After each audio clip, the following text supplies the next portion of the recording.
இந்த வீடியோவில் நம்ம பார்க்க போகிறது யோகாசனம். இந்த யோகாசனம் இந்த கையை வளைக்கிறது, காலை வளைக்கிறது, முட்டியை வளைக்கிறது, இந்த வினோதமான போஸ் எல்லாம் கொடுக்கறது, இந்த மாதிரி தான் நிறைய பேர் பார்த்துருப்பீங்க.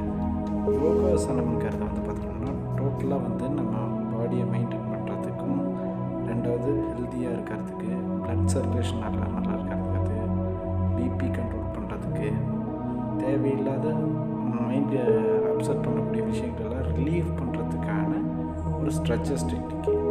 அதாவது அதுவே ஸ்ட்ரெச்சஸ் டெக்னிக் தான். அதை பண்ணுறதுக்கு முன்னாடி பாடியை அதுக்கேற்ற மாதிரி நம்ம ஃப்ளெக்சிபிளாக முதல்ல கன்வே பண்ணணும். நிறையா பேர் யோகா பண்ணுறதுக்கு முதல்ல ஆரம்பித்தது மோட்டிவேஷன் வீடியோவெல்லாம் பார்த்துட்டு, இல்லை படத்தில் பண்ணுறதை பார்த்துட்டு நான் அப்படி பண்ண போகிறேன் இப்படி பண்ண போகிறேன்னு 2 நாளில் பண்ண முடியாததெல்லாம் பண்ணி, பண்ணக்கூடாததெல்லாம் பண்ணி, கையை கடைங்கிறது இடுப்பு பிடிச்சிக்கிச்சு, கையை பிடிச்சிக்கிச்சு, சுருக்கு, முதுகு, பேக் பெயினாக இருக்குது அப்படிங்கிற மாதிரி எல்லாமே ஒரு வெறியில் பண்ணிடுறாங்க. இந்த விஷயத்த ஒரு விஷயத்த